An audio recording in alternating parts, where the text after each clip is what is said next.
Bismillahirrahmanirrahim. Assalamualaikum warahmatullahi wabarakatuh. Halo teman-teman, selamat datang di video saya. Nama saya Amelia Fitri Aini. Video yang saya buat ini adalah untuk melengkapi tugas pengantar teknik informatika semester 1. Saya di sini akan bahas tentang arsitektur dasar hardware. Sebelum kita membahas mengenai hardware, kita akan membahas mengenai sistem komputer terlebih dahulu. Jadi komputer itu memiliki sebuah otak agar komputer itu dapat beroperasi seperti komputer yang dapat kita gunakan sekarang. Nah, apa aja komponen-komponen dari sistem komputer? Nah, sistem komputer itu terdapat hardware, software, dan juga brainware. Apa saja yang dimaksud dengan hardware, software, dan juga brainware? Nah, disinilah kita akan membahas mengenai hardware. Nah, apakah itu hardware? Secara istilah itu dapat dikatakan peralatan sistem komputer yang secara fisik dapat dilihat dan dijamah. Jika teman-teman melihat komputer, teman-teman akan melihat keyboard, melihat monitor, CPU. Nah, itu semua adalah hardware. Karena sistem komputer tersebut dapat dilihat dan dapat kita jangkau. Oleh sebab itu dinamakan dengan hardware atau perangkat keras. Nah, sekarang kita akan membahas tentang apa-apa aja yang ada di dalam hardware. Jadi, hardware itu ada 3 bagian utamanya. Nah, apa itu 3 bagian utama dari hardware? Pertama adalah input unit, lalu processing unit, dan output unit. Ketiga bagian utama ini memproses komputer secara bertahap. Input unit yaitu memasukkan, processing yaitu diproses, dan output yaitu mengeluarkan. Apa-apa saja bagian hardware yang terdapat dalam input unit? Nah, input unit merupakan bagian dari perangkat keras komputer yang berfungsi sebagai alat untuk memasukkan data dan lain sebagainya ke dalam komputer. Seperti contoh, kamera sebagai alat untuk menangkap gambar, mouse untuk menggerakkan kursor, mikrofon memasukkan suara, dan keyboard memproses huruf atau angka. Nah, selanjutnya ada processing unit. Apakah itu processing unit?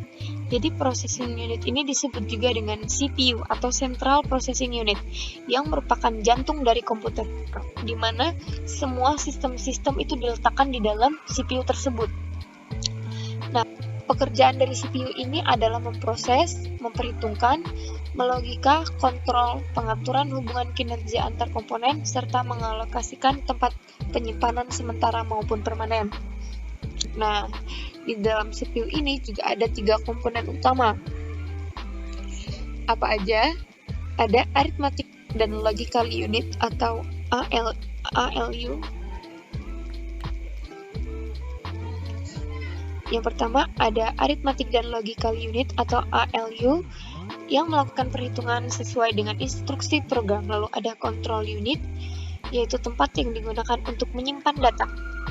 Lalu ada main memory atau main storage yang berfungsi sebagai pengatur dan pengendali semua peralatan yang ada pada sistem komputer. Jadi, di dalam CPU ini juga terdapat ROM dan RAM. Apakah itu ROM dan RAM? ROM merupakan memori permanen yang terdapat pada sistem komputer yang sudah disusun dan dibuat oleh pabrik. Nah, jadi seperti saat kita awal beli komputer, pasti sudah ada sistem-sistem yang dipasang dari pabrik asalnya. Nah, itu biasa disebut dengan ROM. Sedangkan apakah itu RAM?